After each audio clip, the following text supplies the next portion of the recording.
La sensibilité au toucher des personnes avec autisme ne concerne pas uniquement le contact physique avec d'autres personnes, comme nous l'avons évoqué dans la vidéo précédente, mais elle se manifeste avec tout ce qui va environner la personne au quotidien, c'est-à-dire à peu près en permanence.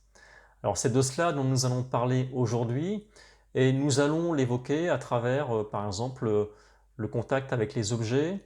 Nous en parler également des textures, notamment il va être question des vêtements et puis de la sensation de certaines matières sur les mains, par exemple.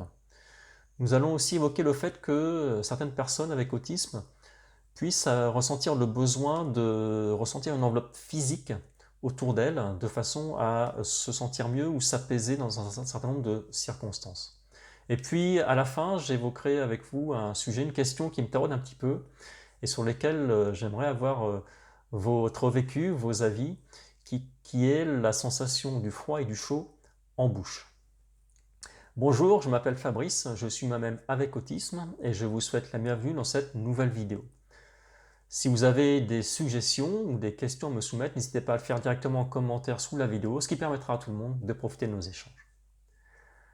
Alors pour commencer avec les objets, eh bien en ce qui me concerne, la situation me paraît assez nette, assez claire, c'est-à-dire que le contact avec des objets que je ne suis pas en train d'utiliser me gêne énormément, voire même dans cette situation m'est insupportable. Alors pour vous donner quelques exemples d'illustrations, si je suis dans mon canapé, on va reparler des fameuses télécommandes que nous avions évoquées dans la vidéo numéro 23 sur l'alignement et le rangement. Eh bien, si je suis dans mon canapé et que je n'utilise pas les télécommandes, eh bien, si ces télécommandes sont posées à côté de moi, je vais être très gêné si elles me touchent, typiquement les jambes.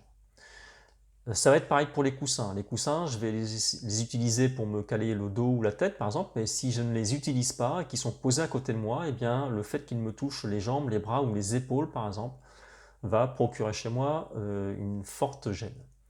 Si par exemple je suis dans les transports en commun et que j'ai un sac, eh bien ce sac, s'il est posé sur mes genoux, ça ne me gêne pas du tout.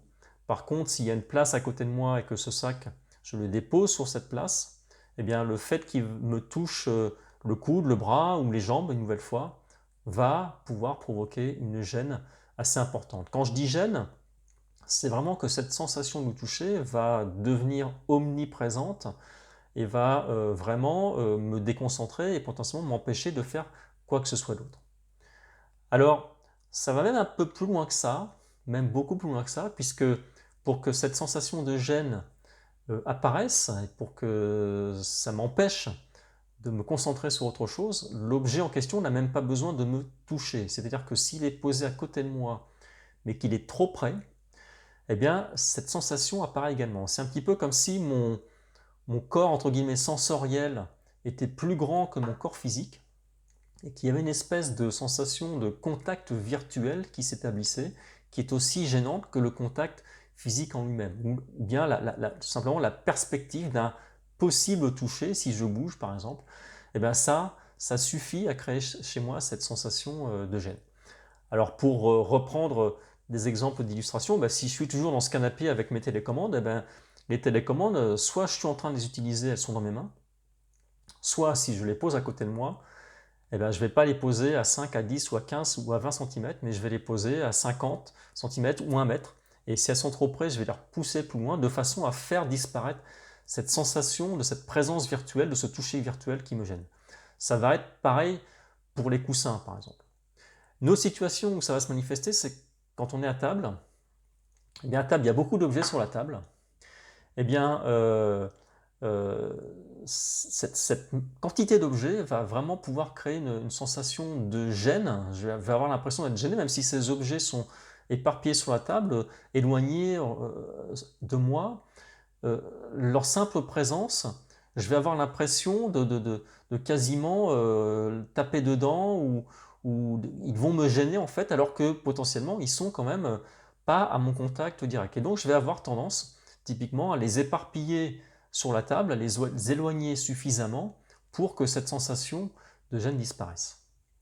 Et ça va même encore plus loin, puisque cette sensation de gêne, euh, en fait, je la ressens à travers les autres personnes.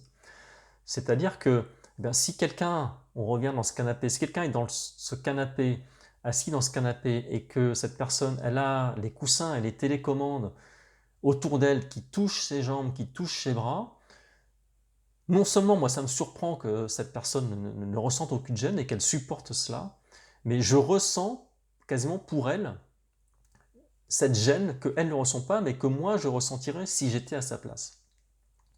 Et pareil à table.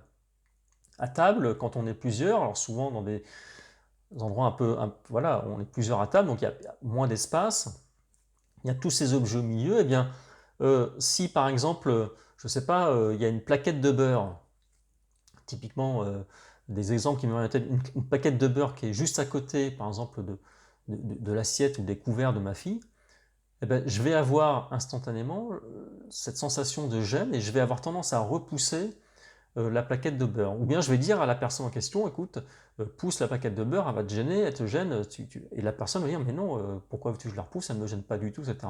Mais moi, j'ai vraiment cette sensation que cet objet près d'elle, qu'elle n'est pas en train d'utiliser, va la gêner. Et je vais être amené comme ça, parfois, quand je ressens vraiment ce besoin, à déplacer les objets autour des personnes qui sont autour de moi, déplacer, les éloigner des personnes pour arrêter cette sensation de gêne que je ressens à travers ces personnes-là, qu'elles ne ressentent pas. Et ça va même encore plus loin que ça, c'est-à-dire que même quand je suis tout seul, par exemple, eh bien je vais éloigner les objets, non pas de moi, non pas seulement de moi, mais je vais également éloigner les objets les uns des autres, parce que le simple fait que les objets soient trop près entre eux les uns des autres, et qu'ils se touchent presque, ou qu'ils soient trop proches, va générer encore cette gêne chez moi. C'est vraiment un sentiment très, très, très, très étrange, mais qui de fait est quand même relativement omniprésent dans la vie quotidienne. Alors, évidemment, cette sensation, elle est encore plus forte quand le contact se fait directement sur la peau, et puis elle peut éventuellement être un tout petit peu atténuée quand elle se fait à travers les vêtements, mais fondamentalement, en tout cas en ce qui me concerne, que ce soit un contact direct ou à travers un vêtement, ne change pas grand-chose à cette sensation. On en vient aux textures. Alors les textures, c'est un sujet qui est vaste, qui est très vaste. On va l'évoquer à travers deux grands thèmes. Le premier, ce sont les vêtements, et le deuxième, ce sont les sensations de certaines matières, notamment sur les mains. Alors, concernant les vêtements, effectivement, beaucoup de personnes autistes, manifestement, ont vraiment des sensations de gêne avec la texture des vêtements. Ça va se manifester de deux façons. La première, c'est que certaines textures en elles-mêmes vont vraiment gêner les personnes. Et c'est souvent le cas, notamment des textures un peu laineuses, les pulls en laine ou les vestes en laine, ces matières un petit peu rêches, qui, comme le cerveau autiste est vraiment très perceptif, et ben ces matières qui amplifient un petit peu les sensations, ben le cerveau va vraiment les ressentir de façon très amplifiée, et ça va vraiment gêner la personne en question. Dans ces cas-là, on va avoir des personnes qui vont être dans une logique, on va dire, d'éviter les matières en question, et donc elles vont avoir, comment dire, des façons de s'habiller assez restrictives en termes de matière. Toujours sur les textures des vêtements, il n'y a pas que la texture, une texture en elle-même, mais les différences de texture entre différents vêtements va pouvoir également créer une sensation de gêne. On l'a vu dans des vidéos précédentes, le cerveau avec autisme traite les informations de façon séquentielle, les unes après les autres. Et donc, le fait d'avoir un toucher avec deux textures différentes dans notre façon de nous habiller peut, chez certaines personnes, générer une gêne. Donc, par exemple, si vous avez un pantalon en coton, par exemple, et puis un haut, justement, qui va plutôt être en laine ou en lin, par exemple, les deux sensations différentes, ça apporte deux informations simultanées au cerveau sur le toucher, et donc ça peut gêner vraiment certaines personnes. Cette notion de différence de texture, ça peut aussi amener certaines personnes avec autisme à être gênées par les vêtements, par exemple à manches courtes au niveau des bras, ou par exemple les bermudas ou les shorts au niveau des jambes. Parce qu'effectivement, Si vous avez, voilà, comme moi aujourd'hui, un vêtement à manches courtes, eh bien, vous avez une sensation de toucher sur le haut du bras, vous avez une autre sensation, entre guillemets, en l'occurrence pas de toucher en bas du bras, et cette différence, ces informations différentes peuvent perturber le cerveau avec autisme. Et donc dans ce cas-là, vous allez avoir des personnes qui vont souvent privilégier le fait d'être habillées avec des manches longues sur les bras et des pantalons ou des robes longues sur les jambes, de façon à avoir une sensation uniforme sur tout le corps. Alors, on en vient au fait que, à contrario, dans certaines situations, les personnes avec autisme vont au contraire rechercher le toucher, une enveloppe corporelle autour d'elles, parce que ça va les aider justement à mieux situer, par exemple, leurs limites corporelles. Et on rejoint un petit peu ce que je disais en début de vidéo sur le fait que le corps sensoriel, entre guillemets, nous semble parfois plus grand que notre corps physique. Eh bien, le fait d'avoir une enveloppe au contact de la peau sur tout le corps va nous aider à conscientiser en fait les limites de notre corps physique, et ça va jusqu'à effectivement parfois avoir envie d'avoir des capuches ou des chapeaux sur la tête. Moi j'aime bien effectivement avoir une capuche ou un chapeau sur la tête ou un bonnet parce que ça permet de prendre conscience des limites de son corps. Une situation où ça peut se manifester, c'est notamment dans le cas du sommeil. Moi, je sais que par exemple, j'ai beaucoup de mal à dormir, y compris l'été quand il fait très chaud, j'ai beaucoup de mal à dormir sans avoir un drap sur moi. J'ai besoin d'avoir cette sensation de quelque chose qui me recouvre pour pouvoir, ça m'apaise pour pouvoir m'endormir. Et j'ai besoin d'ailleurs de le resserrer, de m'envelopper vraiment autour de moi, de le resserrer, de le sentir vraiment autour de moi.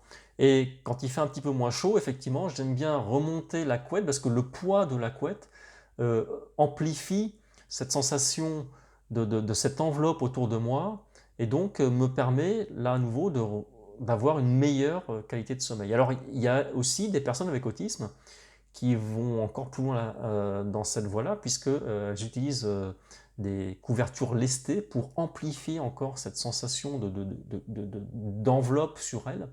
Alors, je n'ai pas encore testé, mais il n'est pas exclu qu'effectivement, ça pourrait moi-même m'apporter une forme d'apaisement et m'aider dans le sommeil. Si on parle toujours des textures, on va parler des sensations des matières sur les mains. Alors, là encore, en ce qui me concerne, c'est assez clair. Et c'est toujours un petit peu la même logique qu'avec les objets, c'est-à-dire que je vais supporter d'avoir une matière sur les mains tant que je manipule cette matière. Donc comme avec les objets, tant que j'utilise. Mais dès que je ne manipule plus cette matière, je ne supporte plus sa sensation sur mes mains. Donc pour vous donner quelques exemples très concrets, si j'épluche des légumes, bon bah forcément quand on épluche des légumes, on a des morceaux de peau ou de saleté sur les mains. Et bien, tant que j'épluche, tant que je suis en train d'éplucher le légume en question, je supporte parfaitement cela. Mais si je pose le légume et mon épluche légume sur l'évier, à cet instant-là, je ne supporte plus la sensation de cette matière sur mes mains et je dois me rincer les mains très rapidement. Et bien c'est pareil avec l'eau. Si je me lave les mains ou si je me lave les légumes, par exemple, si je lave des légumes, eh bien, tant que j'ai les mains sous l'eau pour procéder à ce nettoyage, je supporte parfaitement la sensation de l'eau. Par contre, l'instant où j'ai retiré mes mains du robinet et que j'ai éteint le robinet, j'ai beaucoup de mal à supporter la sensation de mes mains mouillées et je dois les essuyer très rapidement. C'est pareil, par exemple, si je jardine, eh ben, je vais manipuler facilement la terre quand je jardine, ça ne va pas me gêner, mais l'instant où j'arrête, cette sensation de la terre sur mes mains va vraiment devenir gênante pour moi. C'est pareil si je bricole avec la sensation de la poussière, par exemple. Donc on retrouve la même notion qu'avec les objets, c'est-à-dire que le toucher m'est indifférent tant que je manipule la chose, mais dès que je ne la manipule pas, le toucher me devient vraiment très gênant, voire même insupportable. Et enfin, on en arrive à la question que je me pose et sur laquelle finalement je serais heureux d'avoir vos avis. C'est la sensation du froid et du chaud en bouche. Alors, moi j'ai cette sensation alors, que j'ai vraiment une espèce d'hypersensibilité au froid et au chaud en bouche. Alors je ne parle pas de là de la sensibilité des dents, hein, je parle vraiment de la sensibilité de la langue et du palais. Quelque chose qui est chaud va vraiment me paraître beaucoup plus chaud, voire brûlant. Quelque chose qui est froid va vraiment me paraître absolument glacé. Et pour vous illustrer ça, je prends le cas des glaces, par exemple. Bon, un cornet de glace, ça ne me gêne pas plus que ça, c'est même très agréable, mais ce n'est pas une glace qui est en bouche. Par contre, une glace que l'on va croquer ou que l'on va manger à la cuillère, donc ce morceau de glace qu'on va mettre dans la bouche, cette sensation de froid vraiment est très désagréable pour moi. Alors c'est le cas avec ces pâtisseries glacées qu'on nous sert parfois au restaurant, et c'est le cas pour ces boules de glace qu'on nous inflige avec les desserts, les parts de gâteau dans les restaurants, cette boule de glace à la vanille le plus souvent. Moi ça m'insupporte. D'ailleurs je demande systématiquement à faire retirer cette boule, en tout cas à ce qu'on ne me la mette pas, parce que j'ai vraiment un très grand déplaisir à manger ces boules de glace à la cuillère avec ce morceau de glace dans la bouche, avec cette sensation de froid qui vraiment me gêne terriblement. Alors peut-être qu'en plus, il y a cette différence de texture, ce mélange de texture entre le morceau de glace et le morceau de gâteau qui lui-même, par comment dire, un mélange d'informations, un afflux d'informations de textures différentes, euh, contribue à amplifier cette gêne, puisque mon cerveau finalement a du mal à gérer ces différentes informations qui arrivent en même temps. Eh bien, j'aimerais avoir votre avis là-dessus, savoir si c'est quelque chose que vous-même vous ressentez, cette gêne du froid et du chaud en bouche, cette amplification. Et puis je vous dis à bientôt pour une nouvelle vidéo de la chaîne, en espérant que celle-ci vous aura à nouveau éclairé sur les particularités des personnes avec autisme, qui donc va influer sur leur façon d'être, leur façon de vivre au jour le jour. Je vous remercie à nouveau de me suivre et je vous dis à bientôt pour un nouvel épisode. À bientôt, merci encore.